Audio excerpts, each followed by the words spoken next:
فإنه يراك أن تعبد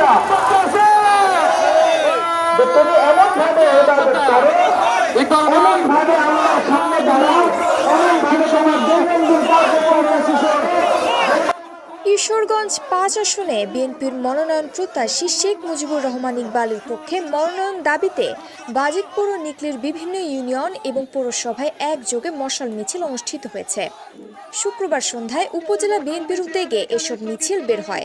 শহরের প্রধান সড়ক, বাজার এলাকা, পাড়া মহল্লা এবং ইউনিয়নের গুরুত্বপূর্ণ স্থানে নেতাকর্মীরা মশাল হাতে শোভাযাত্রা করেন। পরে পৌরসভা ও ইউনিয়ন পর্যায়ের সকল মিছিল শহরের কেন্দ্রীয় সড়কে এসে একত্রিত হয়ে বিশাল সমাবেশের রূপ নেয়। মিছিলে উপজেলা বিএনপি, যুবদল, স্বেচ্ছাসেবক দল, ছাত্রদল সহ অঙ্গ ও সহযোগী সংগঠনের শত শত নেতাকর্মী অংশ নেন।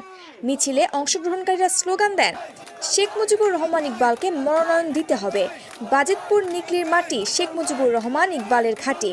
এখানে বিএনপির বাইরে জোটের কোনো প্রার্থীকে জনগণ মেনে নেবে না। নেতাকর্মীরা জানান, এলাকায় ব্যাপক জনসমর্থন বিবেচনায় শেখ মুজিবুর রহমান ইকবাল ছাড়া অন্য কাউকে মনোনয়ন দেয়া হলে তা মেনে নেবে না। মশাল মিছিলে অংশগ্রহণ করেন স্থানীয় জনগণ ও তৃণমূল নেতাকর্মীরা।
নিকলী থেকে অবিলম্বে শেখ মুজিবুর ইকবাল সাহেবের নাম ঘোষণা করা হোক।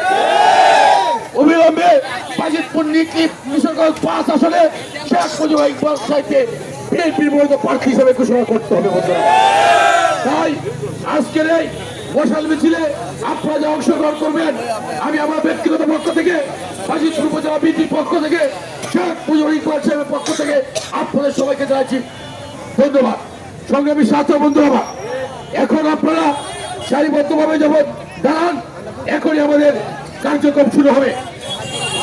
এখন যাদের জামাল উদ্দিনের তথ্যচিত্রে ঐশী মণ্ডল, চ্যানেল 21, বাজিতপুর।